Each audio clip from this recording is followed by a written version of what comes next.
यदि तपाईँ स्टुडेन्ट हुनुहुन्छ भने यो भिडियो लास्टसम्म हेर्नुहोस्, किनकि आज म तपाईँलाई 3वटा लर्निङ टेक्निक बताउने छु जसले तपाईँको स्टडीलाई 10x बढाउनमा मद्दत गर्छ। तेस्रो टेक्निक सबैभन्दा पावरफुल छ।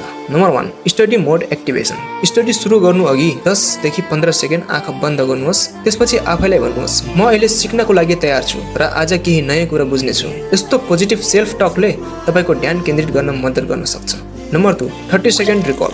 एउटा टपिक पढिसकेपछि 30 सेकेन्ड किताब बन्द गरेर सोच्नुहोस्, मैले भर्खर के पढेँ। किताब नहेरी मुख्य बुँदा सम्झने प्रयास गर्नुहोस्। यसले दिमागलाई जानकारी याद गरेर निकाल्ने अभ्यास गराउँछ, जसले सम्झिने क्षमता बलियो बनाउन मद्दत गर्छ। Number 3, teach to remember. तपाईँले पढेको कुरा आफ्नो शब्दमा कसैलाई सम्झाइरहेको जस्तो गरेर दोहोऱ्याउनुहोस्। कहानी सुनाए झैँ सरल भाषामा बुझाउने प्रयास गर्नुहोस्। जब तपाईँ कुनै कुरा अरूलाई बुझाउन सक्ने गरी सिक्नुहुन्छ, त्यो ज्ञान अझै स्पष्ट र लामो समयसम्म सम्झन सजिलो हुन्छ। याद राख्नुहोस्, पढ्नु मात्रै पर्याप्त हुँदैन, सही तरिकाले पढ्नु नै वास्तविक फरक हुन्छ।